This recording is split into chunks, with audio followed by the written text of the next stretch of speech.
The Bureau of Land Management is responsible for controlling the wild horse population in the western United States. The BLM protects and manages wild horses and burros under the authority of the Wild Free Roaming Horses and Burros Act of 1971 to ensure that healthy herds thrive on healthy rangelands.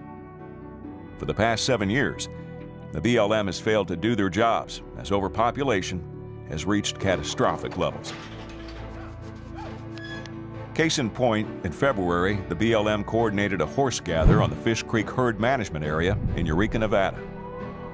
The appropriate management level, or AML, for this area is 170 horses. 424 horses were gathered, and an estimated 180 horses were left on that range. With plans to release 186 of the gathered horses, the overall total exceeds 2 times the appropriate management level. The horses have controlled land where cattle and other wildlife thrive. The land is now barren. There is no food for the cattle, wildlife, or the horses. The mismanagement from the BLM is not only hurting the horses, but also taking the cattlemen's land, hunting grounds, and most importantly, their livelihood. You'll be able to watch the horses run off that way? Rancher Kevin Borba filed an appeal with the Interior Board of Land Appeals to oppose the return of the horses to the range. Ranchers hold permits to raise cattle and other livestock on BLM land. Kevin Borba holds a permit for 506 cows on the Fish Creek HMA. The BLM has cut his herd down to 105. On April 7th, the Sheriff's Department and Brand Department arrived on Kevin's permitted land in anticipation of the release of the horses.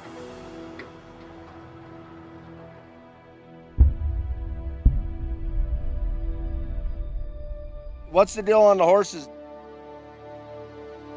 Kevin is informed that 185 horses will be released onto his permitted property within the next hour. The holding facilities are full, and the BLM made the decision to release horses to a range without food or water. It's not my decision, that's what he just said, but the judge said they could, so they are. They're gonna dump them all back. But it could be 60 days, it could be 2 years of fighting the battle, and it's probably not gonna happen. The horses ain't ever gonna. And our range is done. I mean, we're done, you know. I don't even know what to say about it, but and that's it, you know.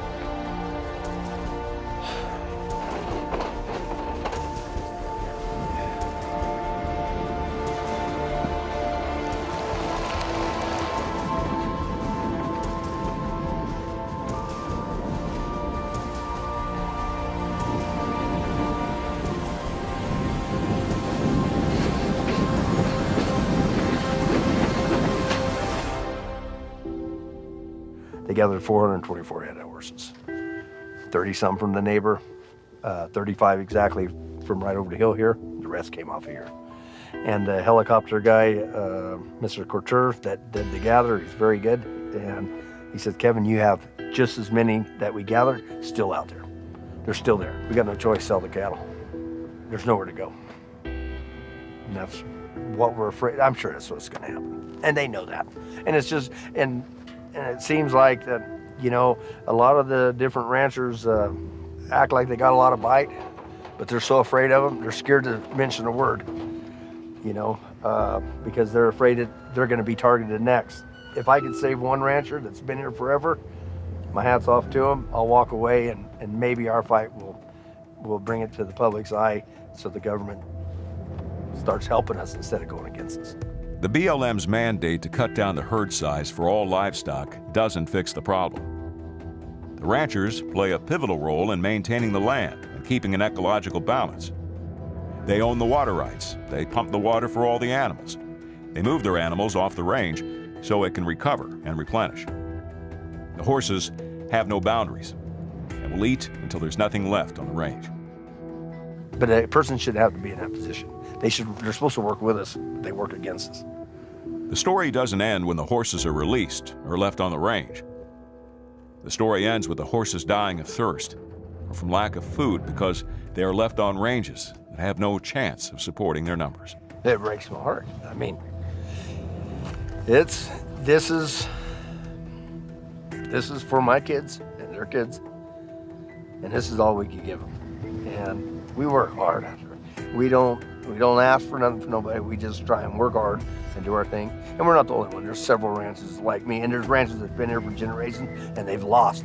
It's all gone. And we're gonna be one of them people too. And it's heartbreaking. How can you help? Donate to help us protect the rights of the ranchers and farmers fighting these issues. Write to your U.S. representative. www.house.gov/representatives/find/. Are you experiencing this as well? If so, reach out to us. Go to protecttheharvest.com. Email us at info@protecttheharvest.com. Call us at 844-360-8300. For more videos on this topic and others, go to protecttheharvest.com.